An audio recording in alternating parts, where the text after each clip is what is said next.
नमस्कार दोस्तों, आइए सुनते हैं आज की कहानी। जैसी करनी वैसी भरनी।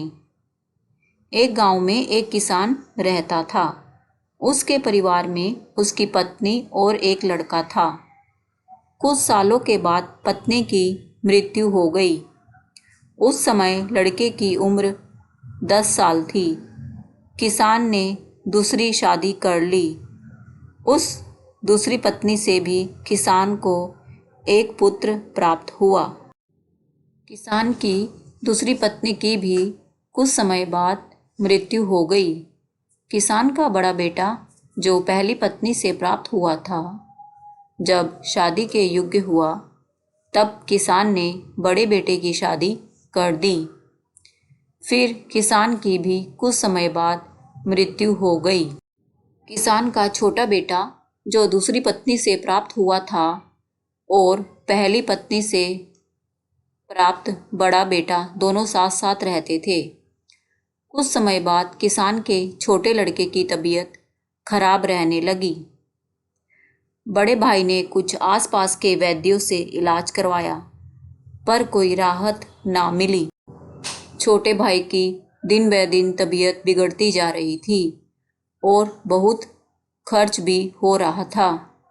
एक दिन बड़े भाई ने अपनी पत्नी से सलाह की कि यदि ये छोटा भाई मर जाए तो हमें इसके इलाज के लिए पैसा खर्च ना करना पड़ेगा और जायदाद में आधा हिस्सा भी नहीं देना पड़ेगा।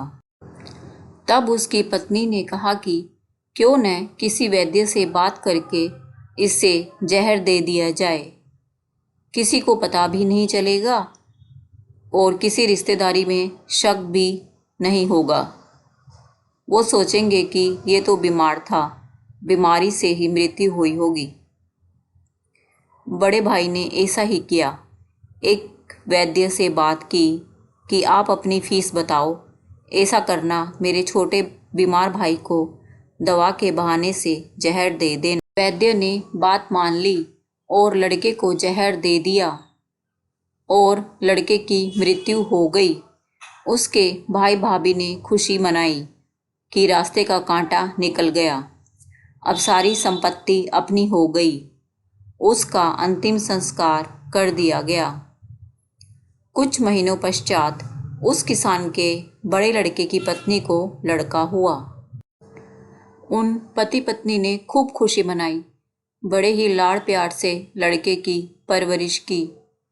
कुछ ही वर्षों में लड़का जवान हो गया। उन्होंने अपने लड़के की भी शादी कर दी। शादी के कुछ समय बाद अचानक लड़का बीमार रहने लगा।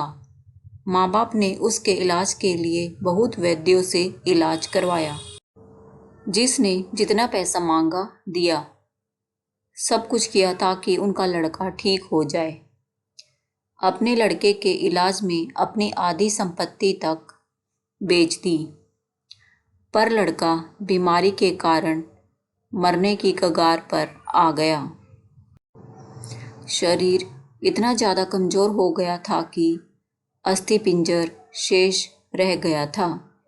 एक दिन लड़के को चारपाई पर लेटा रखा था और उसका पिता साथ में बैठा अपने पुत्र की ये दयनीय हालत देखकर दुखी होकर उसकी ओर देख रहा था।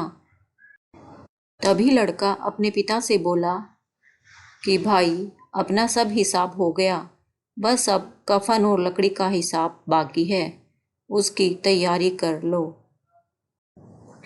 ये सुनकर उसके पिता ने सोचा कि लगता है बीमारी के कारण लड़के का दिमाग भी काम नहीं कर रहा है।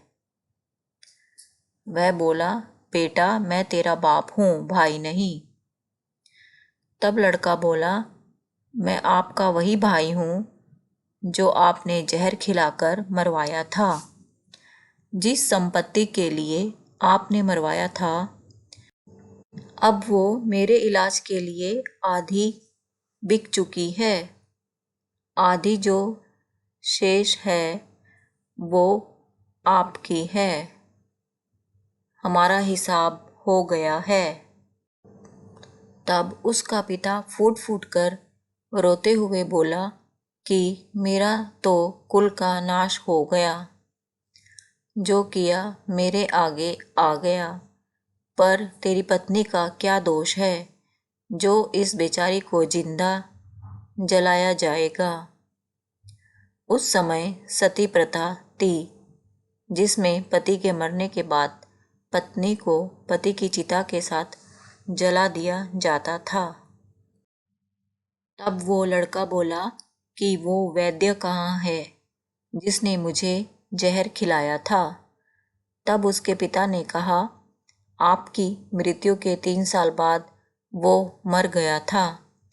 तब लड़के ने कहा कि ये वही दुष्ट वैद्य आज मेरी पत्नी के रूप में है, मेरे मरने पर इसे जिंदा जलाया जाएगा। दोस्तों, हमारा जीवन जो उतार चढ़ाव से भरा है, इसके पीछे हमारे अपने ही कर्म होते हैं। हम जैसा बोएंगे वैसा ही काटना पड़ेगा। दोस्तों, कहानी पसंद आई है तो please like, share and subscribe my channel.